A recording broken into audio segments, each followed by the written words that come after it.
Whether you're a skeptic or a believer, join me, Rob McConnell, as together we'll investigate the world of the paranormal and the science of parapsychology here on the X-Zone Radio TV show on XZBN and the X-Zone TV channel on Simul TV.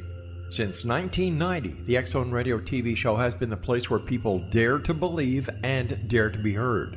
Together, we'll investigate UFOs, aliens, ghosts, Bigfoot, psychic phenomenon, lake monsters, conspiracy theories, government cover-ups, the truth embargo, alien abductions, ESP, haunted locations from around the world, and so much more. With over 28 years of broadcasting and more than 4,500 individual guests, the X-Zone is truly a place where fact is fiction and fiction is reality, as evidenced by the credibility, integrity, and professionalism of the guests that we bring to our international audience. If you have seen a UFO, had a close encounter, seen a ghost, Bigfoot, lake monster, or a story that you would like to share or have investigated, contact me, Rob McConnell, by sending me your email to xzone@xzoneradiotv.com, or you can call toll-free 1-800-610-7035, extension 143, and on Skype, X-Zone Radio TV. For more information on the X-Zone Radio TV show with yours truly, Rob McConnell, visit www.xzoneradiotv.com or www.xzonetvchannel.com or simultv.com and xzbn.net. Until next we meet here in the X-Zone from our broadcast center and studios in Hamilton, Ontario, Canada, always remember, X-Zone Nation, keep your eyes to the sky and your heart in the light.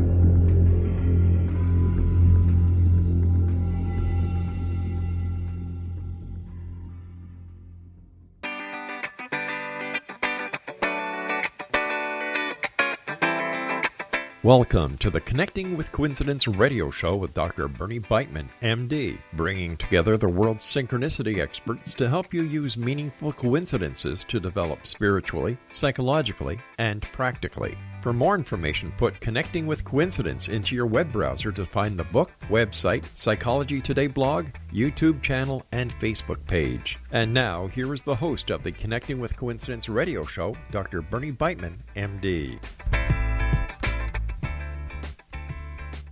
Yeah. Welcome to CC with BB, Connecting with Coincidence. I am your host, Dr. Bernie Beitman, MD.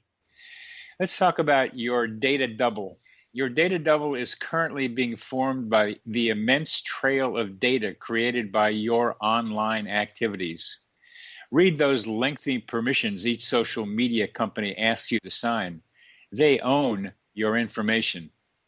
Every time you order from Amazon, reserve an Airbnb, or research quantum physics, you leave digital traces. China, for example, is ranking its citizens on economic, behavioral, and social criteria. Each person is being given a number based upon their transaction histories, internet search reports, social contacts, and behavioral records, including reprimands of any sort. The Chinese people will be judged by the online company they keep. Our dependence on digital information sharing is being co-opted by data gathering institutions to make each of us a member of their digital world. For them, our digital doubles are becoming us. You don't have to accept their definition of your reality. The opposite of digital is analog. Digital is discrete, separate. Analog is smooth, continuous. Digital relies on square waves. Analog relies on sine waves.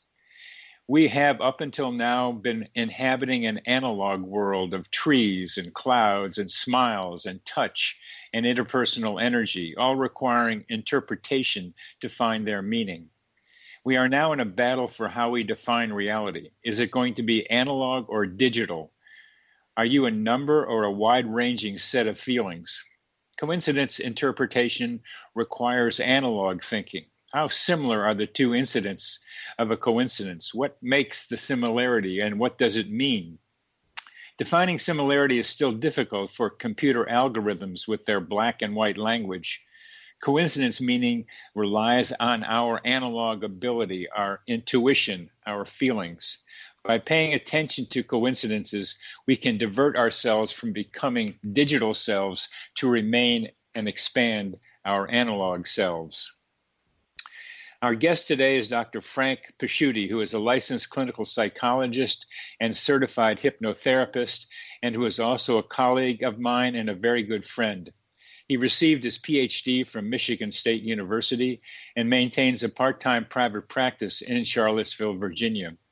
Over his 40 years of conducting psychotherapy, Dr. Pasciuti developed a subspecialty of clinically working with clientele who have undergone exceptional experiences like near-death experiences, psychic phenomena, or paranormal anomalies. These clinical experiences led to his new book, Crysalis Crisis: How Life's Ordeals Can Lead to Personal and Spiritual Transformation. The book just came out. We're talking about it. And Frank, welcome to the show. Thank you, Dr. Beitman. I appreciate being on. And I thought that was a very articulate and sobering introduction to the world of analog kind of life versus the digital. That's a little scary, isn't it? It is. I'm glad you liked it. Your book is titled Crysalis Crisis. How did you choose this title? Well, I came across a little story which I use in my preface about a little girl who is watching the process of a caterpillar morph into a butterfly, and she notices at one stage of that process the butterfly is trying to free itself from the cocoon, and it's struggling to get free. And so she was thinking that maybe it needs some help. And she touches it, of course, to try to help it anyway. And, of course, after touching it, the butterfly falls to the ground and dies. She's devastated, and as the story goes, she goes inside and tells her mom about this incident. And the mom says, oh, dear, the butterfly needed to struggle because not only does it free itself from the cocoon, but it strengthens its wings for flight. And I thought that's a lovely metaphor for what we do when we're trying to emancipate from a crisis in our life. We go through the changes or have our version of a meltdown, you might say. And as we move through the process, there's a pivoting point where maybe we have the opportunity to reflect back on what that whole crisis entailed. And oftentimes, with some struggle, we may find that it actually forced us to have to bear down and develop certain key areas of our development as humans. And so the struggle itself leads to our strengthening, our flight through life. So I thought it was nice to use as a metaphor for the 10 key areas I focus on in the book, where crises can lead to struggles in any one or a number of those areas. I'm struck by the metaphor of the butterfly needs to struggle and to strengthen its wings so it can fly. That's such a nice image. Yes, I love that too. In your upbringing has tuned you into things that most people don't get tuned into, and one thing that it led to, as you just describe in your book, is the dream before your sister's wedding. And how that may have been influenced by your upbringing. Could you tell us about that dream, and how do you think that happened with your mother and your sister? Yeah. Well, I guess I'd step back a little further in time and say that I grew up in a family where two things were, I would say, a little more, a little different than many people. One is I was born to a mom who had MS and was in a wheelchair 10 years before, and I think her search to try to understand life and body-mind relationships, and also at first thinking she had Lou Gehrig's disease, also did a lot of research about death and survival, and that led her, along with a couple of brothers and other relatives, to join an organization called the Rosicrucians, and that is a non-sectarian organization, mystical organization, where a lot of information is provided about psychic capacities, inherent potentials in humans, and just an overall notion of evolution over lifetimes. And the idea of reincarnation. So that kind of was always there in my family, as well as an openness to psychic experience, which goes back to even my mother's father, who was out of the 18th century, left Italy, and was attuned to that whole 18th century movement that gave rise to William James and Frederick Myers and their ideas of psychic phenomena and developing that whole investigative area of study. So for me, I was open to these phenomena, and lo and behold, when I was about 17, my sister, only sibling, had a wedding, and my parents, it was a big thing in our family. I'm sure my parents worked really hard to come up with the money for this event, and it was a significant event, and my father had sort of said to me, make sure when everybody's coming to the church that you walk Grandma, his mother, down the aisle. And my grandmother was like 4'9" and very petite, and so she needed some literal looking over, I guess, in my father's eyes. But anyway, I had a dream the night before that I am walking up the side aisle of the church, looking to the center, and I'm walking to the back of the church, and I notice that my grandmother's already being escorted down the aisle, and I feel this moment of like anxiety, like, oh my God, my father's only wish for me to do that, and I didn't fulfill it. And then the dream continues. I walk into the back of the church, and I see my sister under what looks like a spotlight in her wedding dress, just looking beautiful as if she were on stage. And the dream ended, but it was very impressionable. I told my mother about it, and she said, "Oh, that's interesting," because we grew up also sharing our dreams with my mother, who was very interested in dream interpretation. So as it turns out, on the day of the wedding, my brother-in-law's best man and he was staying at a hotel in town, got our tuxes mixed up. Somebody delivered the wrong tux. And so before the wedding, as we're getting dressed, I'm realizing this tux is too long for me. It's not mine. I call him up and I said, okay, look, what do you want to do? You have my tux, I have yours. He said, let's meet in the church up in the front, and we'll just go where the priests, I forget what they call that area, where the priests and the choir boys and the altar boys get changed, and we'll just change and then we'll be fine.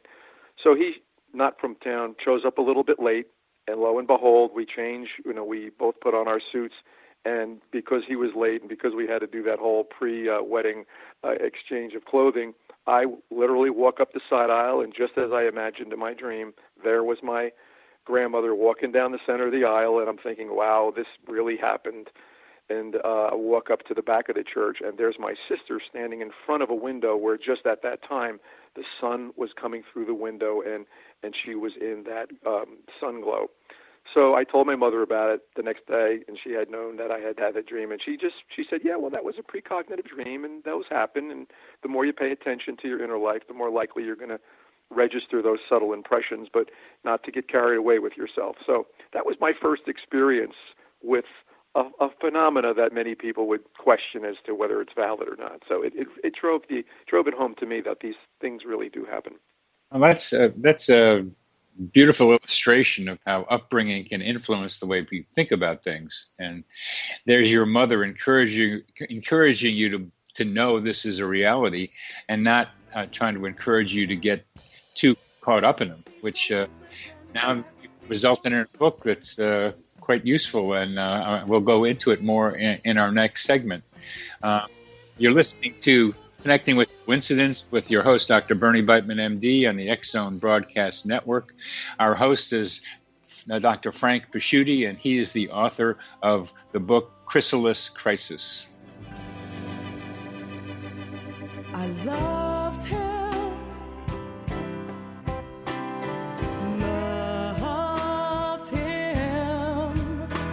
Like no one else I've ever loved in my life.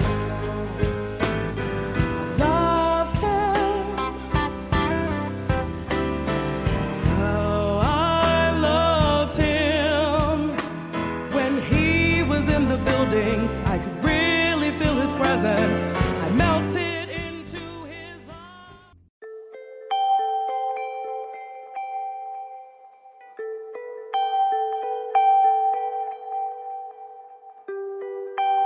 It's hard to listen to the news without realizing we're living in volatile, unprecedented times. Yet never has there been such an opportunity to transform the human condition. As old structures fail, where can we find the guidance to co-create a better way?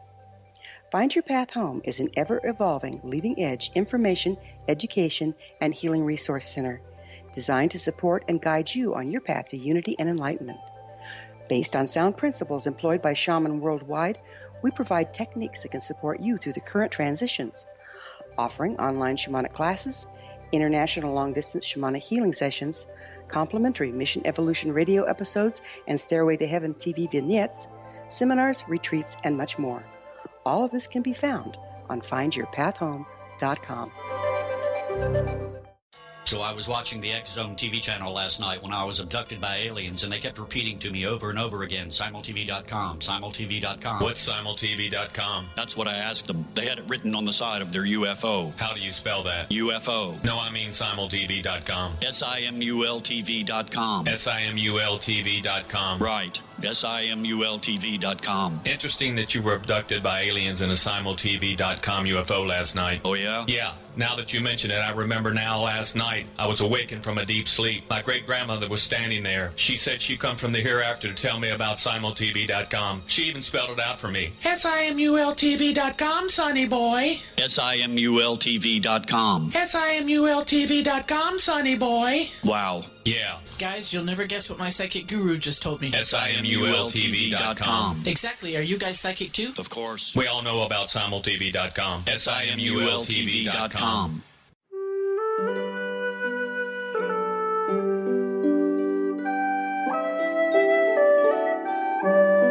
Path Home Shamanic Art School proudly presents the Gathering of Shaman 2019 Fall Retreat, Manifestation Samhain. Join me, certified shamanic instructor Gwilda Wiyaka, in the magnificent Colorado Mountains this November 2nd and 3rd for a life-changing event. Participate in unique teachings and ceremonies that'll put the power and magic of shamanic manifestation into your hands. Sit in circle with like-minded individuals, sharing group energy and the power it generates. Classes will be held in a facility next to the beautiful, majestic Arkansas River, further empowering the experience. Space is limited, so reserve your spot today. For more information, visit findyourpathhome.com or email touchin@findyourpathhome.com.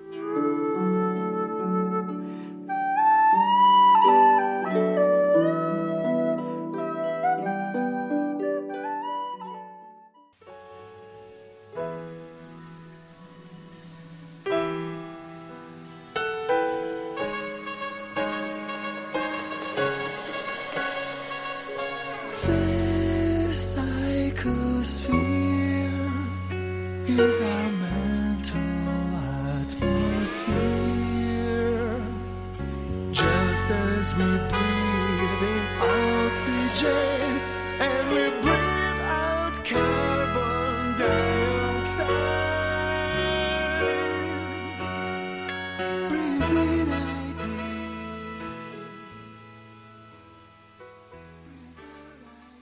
Welcome back to CC with BB. Our guest today is Frank Pasciuti, author of Crysalis, Crisis. And Frank covers a lot in his book, but one of the phrases or quotes that he uses that struck me was a quote that said that religion is someone else's experience, spirituality is your own experience. Frank, I think that's you got that from Deepak Chopra. I think that's a very good idea that I'd ask you to tell us more about. Well, I think when I understand spirituality, I think of it as a direct experience of spirit, the dimension, the subtle dimension that we're all, that it comprises a part of who we are. It's all around us and within us, and so many different religions have tried to define that. But what happens, I think, is that many of the religions, because they're products of humans, even if they're inspired humans, they can get us to having to think along a certain line. But when you start having a direct experience with spirit, and by that I mean, like, for instance, somebody who has a near-death experience, they have a personal experience where their awareness is outside their body, and they start recognizing that, hey, I have this dimension of me, and I like to refer to as spirit, which is not solely dependent on the brain or the physical body, and that other experiences may also be had where people will sometimes, after the death of a close, a significant other, they'll behold their spirit, and so there's that sense of spirituality can be more than just, what we've been told by various religions. And I think we need to disentangle those, because oftentimes people will say, I don't want to be getting into religion. I want to be able to just say, go my own way. Well, you don't have to intermingle those. You could say, I still believe in the fact that I am spirit also, besides physicality at this point in time. And I can have direct experiences of spirit, whether or not I define God or whether or not I belong to a particular community of religious belief. Very good. How did you get into being clinically focused on people who have near-death experiences and other extraordinary experiences? Well, because of that background that I mentioned earlier, I was always kind of curious about whether or not, even though I had my own experience with the wedding experience, I was always curious as to whether I had been indoctrinated by my family in a way to believe these things were true, and some of the concepts that were, surround them, like reincarnation or out-of-body experiences. And so what happened, I found myself pivoting after college, whether or not I wanted to pursue a field in business administration, which I studied in college. And when I really found myself reading, I was reading mystical areas of, philosophy, and particularly fascinated by the paranormal experiences people have had.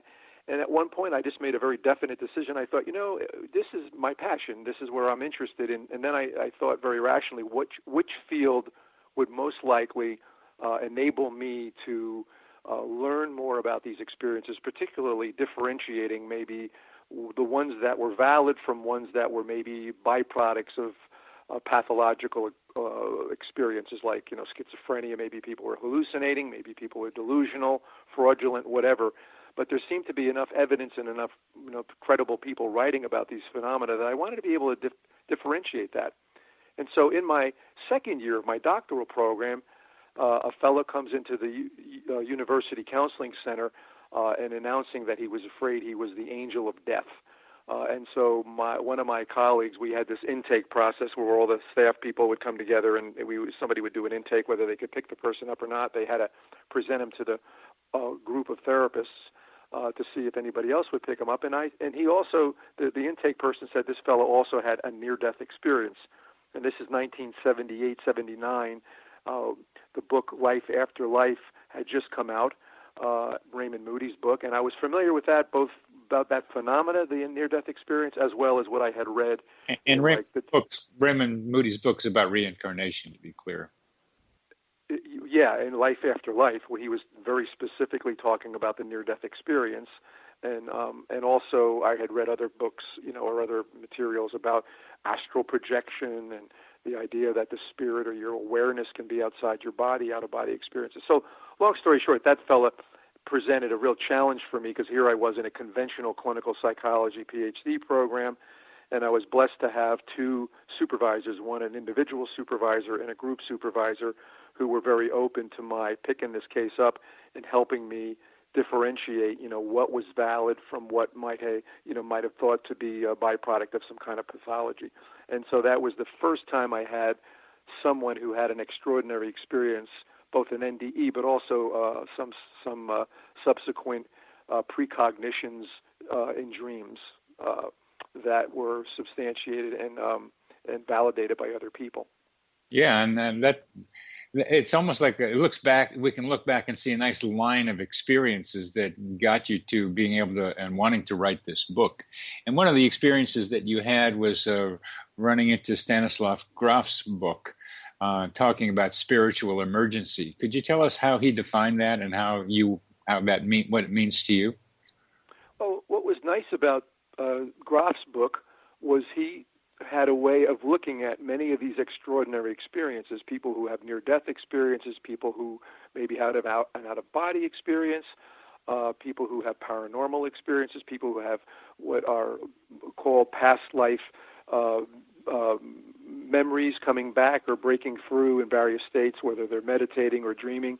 And so he labeled those spiritual emergencies, which was nice because they can be treated differently than if somebody has other, rather than say these are, again, products of, either sort of a brain that's not functioning well or some symptom of some other form of pathology. He said they needed to be treated differently. And so as a clinical psychologist, I started developing a subspecialty of working with people who had these kinds of phenomena. And oftentimes they come in themselves and they're like, other than the fact that they know that I'm open to this without, prejudging them as, crazy, they come in and often themselves say, I'm wondering whether I'm losing my mind or whether this experience was real, because many times people are not familiar with paranormal phenomena and they worry that they are losing their mind. So I do a very traditional and conventional assessment to make sure that they aren't, going through some form of psychosis. But when they're not, they are really hungry for information. They want to know, how is it that their mind can work this way? How is it they could have awareness and of something that doesn't happen in the typical way we understand time and space? Or how could they be outside their body and looking back at their body in a near-death experience? Where does awareness reside? Where does memory reside? So these are fascinating questions, and I try to build an explanatory model in the book which moves from more conventional kinds of areas of growth as an outgrowth, or maybe just in terms of focusing it on crisis, because usually it amplifies the area that maybe requires development. But I also bridge it over into the spiritual emergencies, because I see them all on a continuum of consciousness. The phrase spiritual emergency has a double meaning to me. Besides that, it like going to the emergency room, there's a problem, but it's also the emergence of the spiritual. I agree. That's an excellent interpretation. I think that was something that Groff had mentioned. There's an emergence of a potential that we have within us, and that oftentimes when it does come into awareness, because it's so foreign, can be frightening. But if one works with it, it may very well be an area that it's not a breakdown, it's a breakthrough, if you will. Yeah, it's a breakthrough. It emerges from that experience. Yes. How do you differentiate between what might be called psychotic and what the kind of experiences you're describing? Well, I think that sometimes when people have these spiritual emergencies, they can present as a transient psychosis, and they do need help stabilizing, and sometimes even an antipsychotic drug for a brief period may help them ground. But there's other ways of grounding. But it's so upsetting that they can feel like they're losing their mind, and may very well look to a clinician like they are going through a brief psychotic episode. But it's not a persistent state. It's something that's transitory. Like, there's situations where people maybe go to intense retreats and meditate all the time, or somebody is taking a drug like LSD and they activate maybe some of these dormant potentials, which can make them seem crazy. Even in the literature about shamans, it's often found that in their early years and maybe even teenage years, shamans can look like they're going through a schizophrenic episode, but actually what's happening for them is they are awakening to this deeper potential that resides in our unconscious. And when it comes to the surface, it can cause a great deal of struggle and confusion that to outside people may look like they're losing their mind. But actually, once they stabilize and learn how to manage that flow, it actually can be quite a benefit. That's what you're offering people, to be able to do that. Please return to Laura Baxter and release it on a helium balloon. England, Staffordshire, June 2001. A 10-year-old who really needs a friend. 10 days later in Wiltshire, her balloon is found 140. Whether you're a skeptic or a believer, join me, Rob McConnell, as together we'll investigate the world of the paranormal and the science of parapsychology here on the X-Zone Radio TV show on XZBN and the X-Zone TV channel on Simul TV. Since 1990, the X Zone Radio TV show has been the place where people dare to believe and dare to be heard. Together, we'll investigate UFOs, aliens, ghosts, Bigfoot, psychic phenomenon, lake monsters, conspiracy theories, government cover-ups, the truth embargo, alien abductions, ESP, haunted locations from around the world, and so much more. With over 28 years of broadcasting and more than 4,500 individual guests, the X Zone is truly a place where fact is fiction and fiction is reality, as evidenced by the credibility, integrity, and professionalism of the guests that we bring to our international audience. If you have seen a UFO, had a close encounter, seen a ghost, Bigfoot, lake monster, or a story that you would like to share or have investigated, contact me, Rob McConnell, by sending me your email to xzone@xzoneradiotv.com, or you can call toll-free 1-800-610-7035, extension 143, and on Skype, X Zone Radio TV. For more information on the X Zone Radio TV show with yours truly, Rob McConnell, visit www.xzoneradiotv.com or www.xzonetvchannel.com or simultv.com and xzbn.net. Until next we meet here in the X Zone from our broadcast center and studios in Hamilton, Ontario, Canada, always remember, X Zone Nation, keep your eyes to the sky and your heart in the light.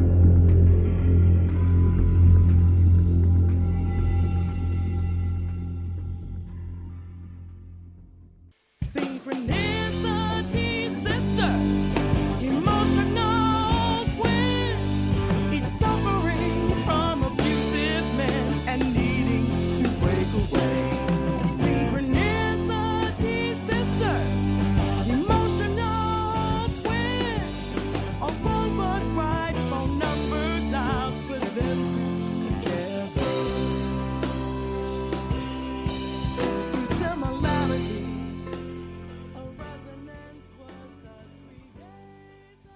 Well, welcome back to CC with BB. I'm your host, Dr. Bernie Beitman, MD, and our guest today is Dr. Frank Pasciuti, a psychologist who helps people deal with spiritual emergencies. He describes what he does in his book, Crysalis, Crisis, and we're talking about some of the people and ideas behind what he does. Frank, one of the people in your book was recently married, and then something happened on the beach with her and her husband. Could you tell us about that and how she came to you and how you helped her? Sure. Well, this young woman, she actually was referred to me by the University of Virginia's Division of Perceptual Studies that researches after-death reincarnation and mediumship and a variety of things. So, and become sometimes people who have experiences they don't understand that are of a paranormal, exceptional kind of way will reach out to them, and that has been a very beneficial thing for me because they'll often refer them to me in the community because what these people are looking for really is a therapist or somebody to help them understand their experiences, whereas this program researches more than does therapy with people. So in either case, she came to me, and her experience was actually, it was before she got married. She was out in an island with the love of her life, and they had this wonderful evening, and they decided when they got back to the States they were going to get married and finally just go ahead and do it. It was a beautiful evening, and they the next morning the fellow wakes up and says, I'm going to go out to the beach, and do you want to go for a swim? Do you want to come? And she says, well, you know what, I think I'm going to want to sleep. I'll sleep in a little bit.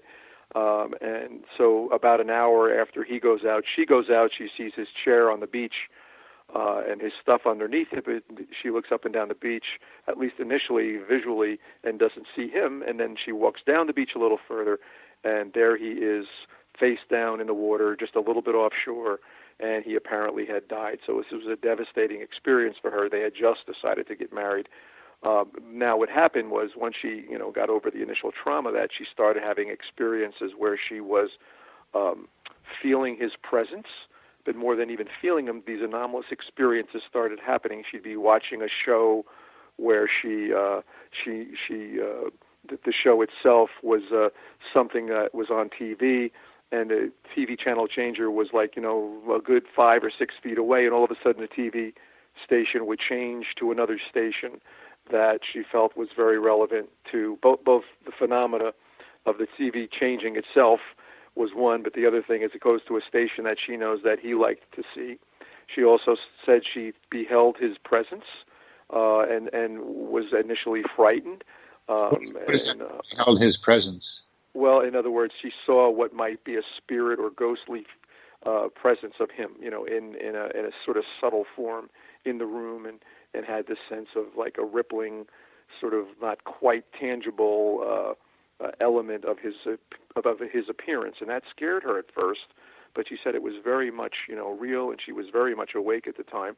And then she also started having a number of coincidences occurring, which had relevance to him.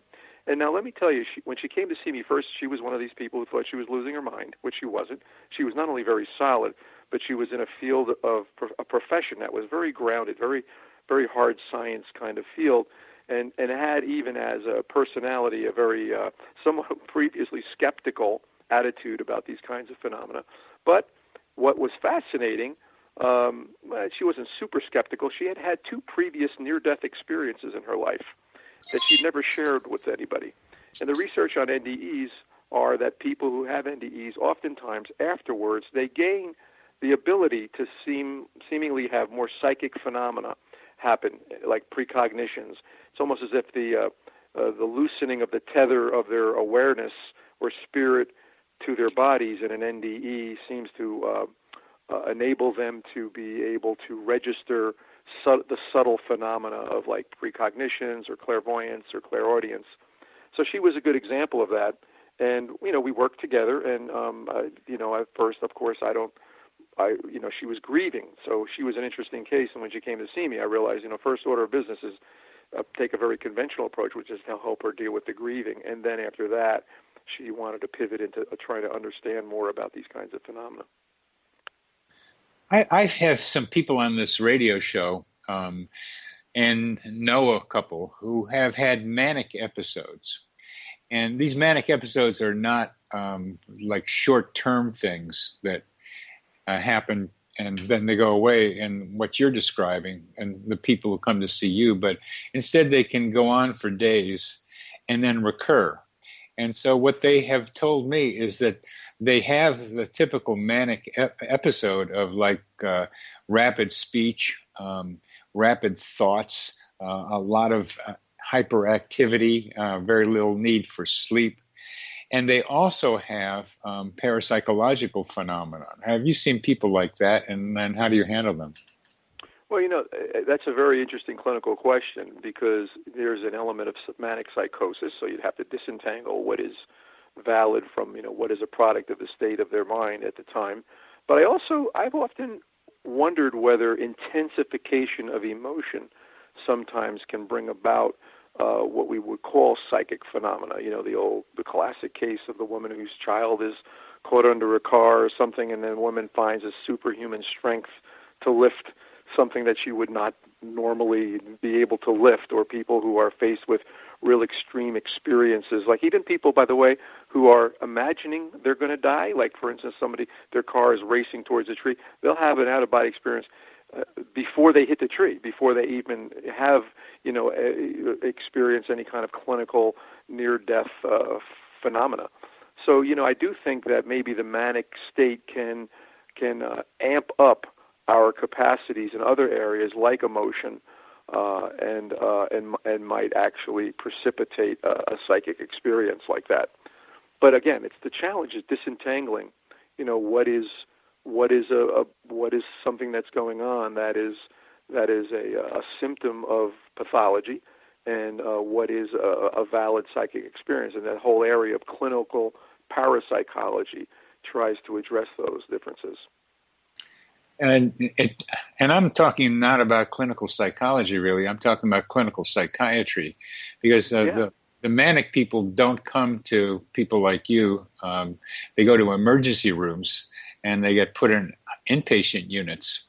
And what what you're talking about, I think, needs to be applied to psychiatric treatment. An attempt like Stanislav Grof, who was a psychiatrist or is a psychiatrist, was able to do.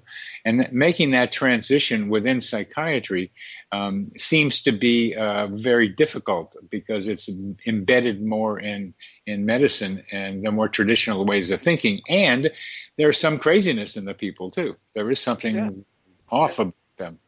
So go ahead.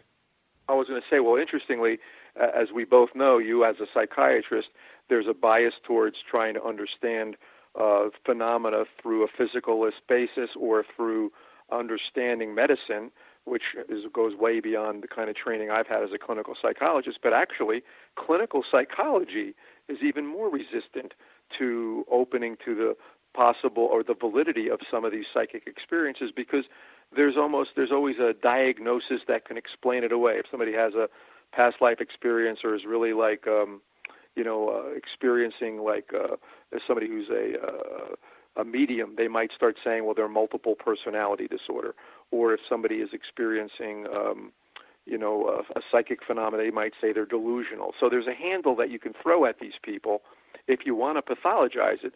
But the challenge is to say, at least start with an open mind that these psychic phenomena are valid for some people, and that the research, which has been done over the years, very tight research, has proven that they're really, that, ESP, if you will, psychic phenomena, does exist. We don't know how it works yet, but the fact that it does actually happen, I think at least would incline, or you would want to encourage people to say, keep an open mind. Not everybody might be experiencing some form of pathology. But then there's also the case where both could be happening, right? I mean, and then it's even more challenging if you got somebody who's, experiencing some sort of transitory psychosis or dips down into those levels of the unconscious where they're actually registering psychic phenomena, but also they get lost in there, like might be the case of a schizophrenic, like what's real and what's not real.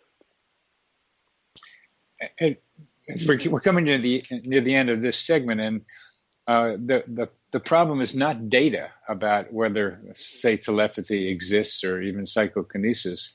It's the resistance in the general mind of medicine and science as well, and psychology as well, to want to ground what they see and hear from patients in a materialistic, brain-based ways of thinking. And some of what you're writing about, and what I think your attempt is, and what the Division of Perceptual Studies is to try to find ways to be able to change the mindsets of people who are resistant to these ideas. And I'm not sure how successful we are being, but I think we keep knocking away at it. You're coming to the end of this segment. You're listening to Connecting with Coincidence. I'm your host, Dr. Bernie Beitman, MD, on the X-Zone Broadcast Network. Our guest is Frank Pasciuti, author of Crysalis Crisis. Please return to Laura Baxter and release it on a helium balloon. England, Staffordshire, June 2001. A 10-year-old who really needs a friend. If you are looking for a safe, zero-calorie, natural option to the harmful artificial sweeteners on the market today, Just Like Sugar is what you're looking for. Just Like Sugar is a wonderful natural alternative for those health-conscious people who choose a calorie-restricted diet with a great, pure, sweet flavor that tastes just like sugar. Just Like Sugar is a great natural option for people suffering from diabetes and may be useful in restricted diet programs where standard sugars are not allowed and does not cause a laxative effect of some other sweeteners. Just Like Sugar comprises a perfect blend of chicory root fiber, natural calcium, natural vitamin C, and Just Like Sugar's sweetness comes from the natural flavors from the peel of the orange. Just Like Sugar is a natural alternative to harmful artificial sweeteners and will change the way that you believe all natural sweetener products taste. Just Like Sugar is available at your local Whole Foods markets, Wild Oats markets, Henry's, Sun Harvest, and many other fine natural food stores in the U.S., Canada, and worldwide. They are here, and they've been here for thousands of years, making their presence known in the shadows. They might be seen by a lonely motorist on a deserted road late at night, or by a frightened and confused husband in the bedroom he is sharing with his wife. But who are they? What do they want? Why are they here? Perhaps most concerning, has the government been aware of their presence all along? The new book by rel-mar, UFO Disclosure, the 70-year cover-up exposed, delves into the world of UFOs. Can full disclosure be soon? Order now to receive a 3-hour and 37-minute DVD on the UFO phenomenon. UFOs are real. Get both the book and the DVD, a $40 value, for only $19.99. To order your book and DVD today, go to rel-marzulli.net. That's LAMARZULLI.net. You have heard of the X Zone? Now watch it on Simul TV, plus 500 video games, live TV channels, free video on demand, worldwide, and more. Does this sound like tomorrow's television? Well, it is, but you can have it today, right now. It is Simul TV. Simul TV offers what the others only wish they could provide. 15 exclusive channels like X Zone, sci-fi, and horror. We are worldwide. No other provider offers that. 500 built-in video games. No need to have an extra expensive system. We have them included. Free video on demand. Live streaming events from around the world. Interactive online network, and much more. Tomorrow's TV today. Simul TV. Sound too good to be true? Well, it's not. You can have Simul TV today. Sign up at simultv.com. Do it today.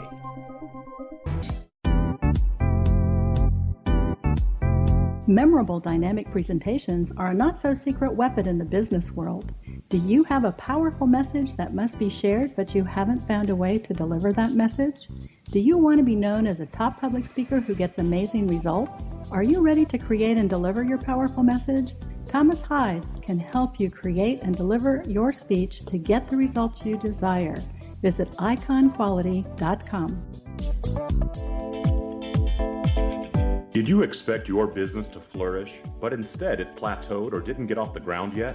Would you like to achieve massive goals and discover new sources of income within your business? When you're ready to experience that type of success with fast results, Cindy Hendricks is the business coach for you. Her work with entrepreneurs and business owners has been life-changing.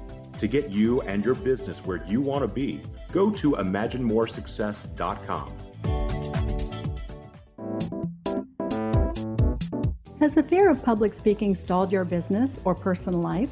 What would you give to develop and maintain supreme confidence? Have an invaluable private program to always perform at your best. Imagine how you would feel. You can have all that and so much more today with Thomas Hides' life-changing course called Number One Fear Unleashed. Visit numberonefear.com and be liberated from your fear of public speaking.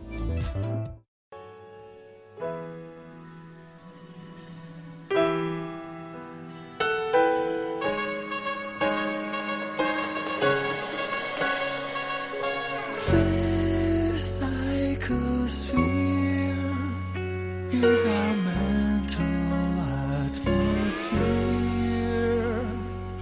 just as we breathe in oxygen and we breathe out carbon dioxide. Welcome back to CC. Yes, I'm your host, Dr. Bernie Beitman, MD, and we are talking with Frank Pasciuti, author of Crysalis, Crisis. And Frank, in one of the key questions I have and other people will have about what you're writing is about what is consciousness. It's such a tough subject, but I think we need to pay attention to that question here. Yeah, well, that is the $1 million question, because I think we're all like the saying of a lot of blind people poking at the elephant and trying to understand the whole mass of the concept of consciousness. But from the very field that we are most familiar with.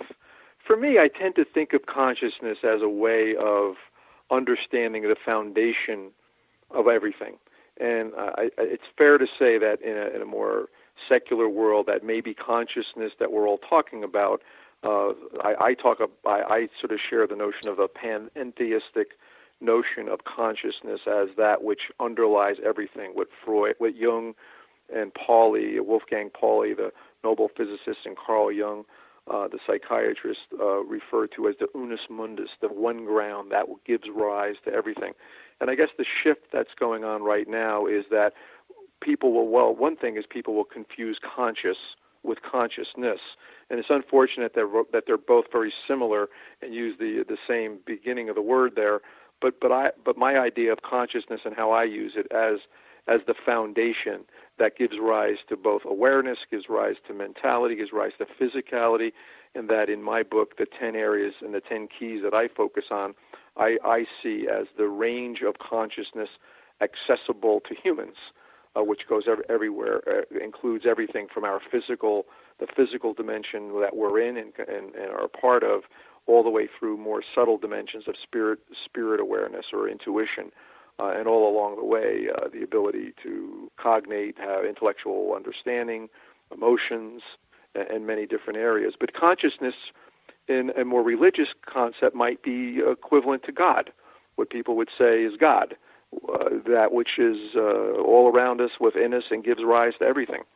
So that is, I think the word consciousness goes down easier for the scientific-minded folks who are, quantum physicists who want to talk about how consciousness needs to be there to bring a wave or a probability wave into a particle. So I think the world is saying, if we can find a way to understand the greater existence of all things in a very expanded way, a cosmic consciousness that can embrace everything, that's one of the ways people are using the word consciousness, and one of the ways that I tend to use it in the book.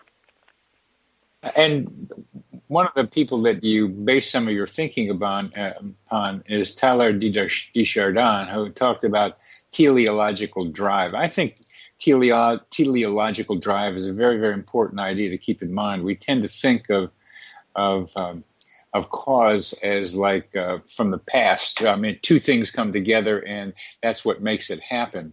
But teleology is something else. Would you tell us what you mean by that?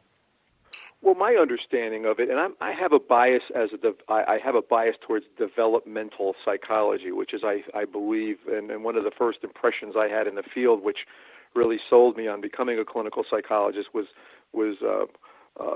the idea of Carl Rogers talked about we're always in the act of becoming, and that's very similar to teleology, where we're always evolving. And so when I think of these 10 keys that I identify, I think of us as learning to gain increased mastery, and I will say that I use a concept, or I hold tenable the idea of reincarnation, that this development can occur over lifetimes, and that we bring with us a continued a progression of experiences where we can learn and gain greater mastery of these 10 keys, but that we're always moving towards the more subtle awareness and the purer state of spirit, and that over time we become conscious of the range of consciousness that is available to us but maybe not realized yet. So there's where, I like the idea of development over time. It's kind of optimistic that we're always, even if it looks like we're going backwards sometimes, like in crisis, you might say, wow, this looks like a step back. But if you learn something from the crisis, or even difficult times politically or socially, or the upheavals over history, the idea is that, are we expanding awareness? Are we continuing to evolve, even if it seems really slow, or even if there's always going to be people all along that continuum? You can't say that is the mean developmental level that we are at this time of our evolution of humanity. Is it greater than it was, 2,000, 4,000 years ago in terms of a mass of people?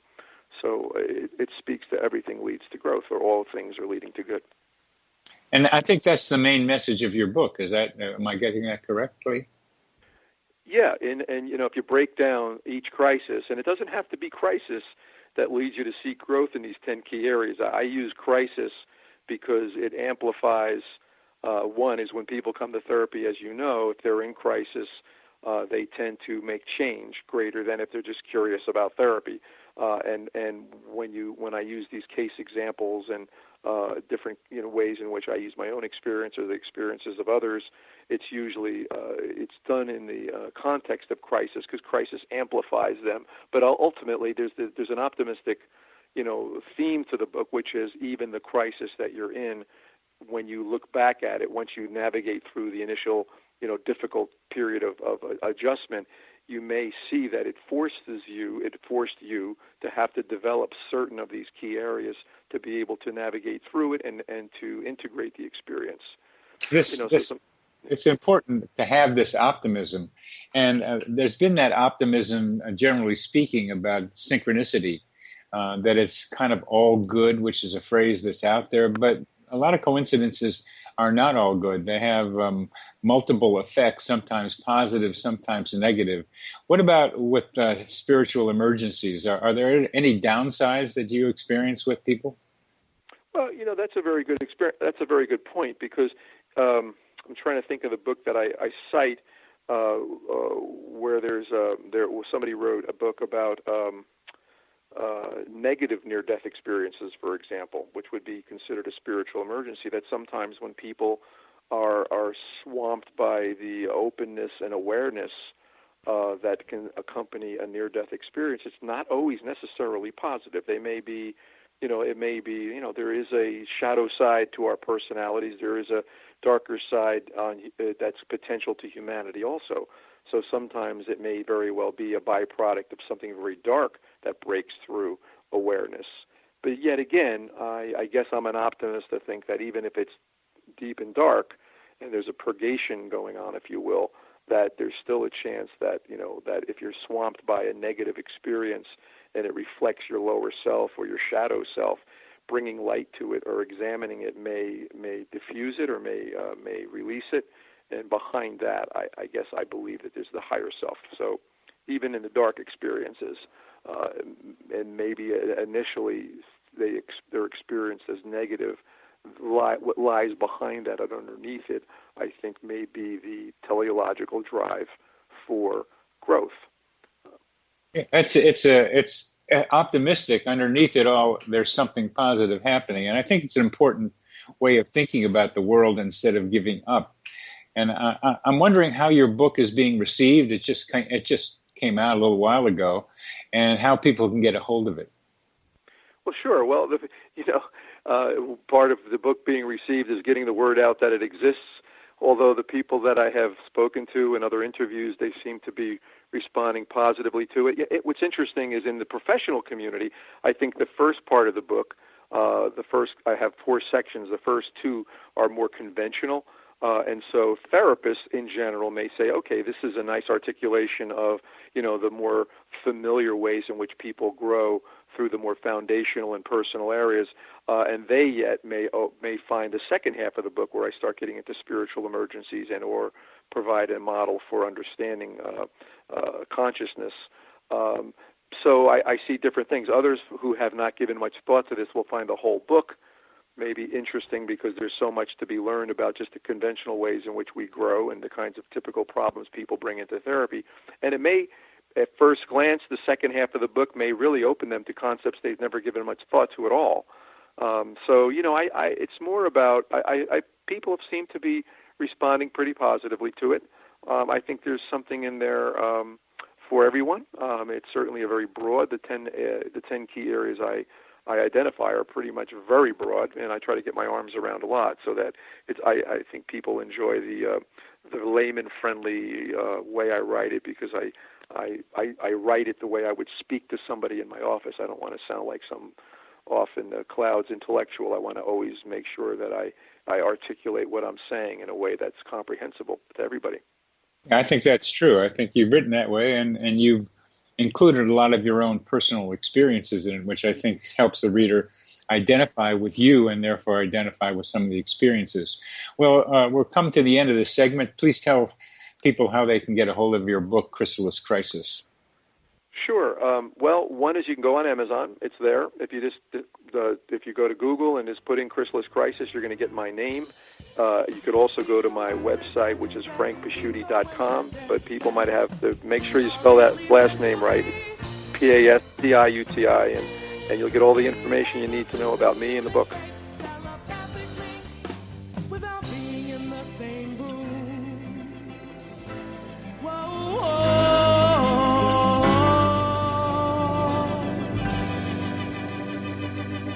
I love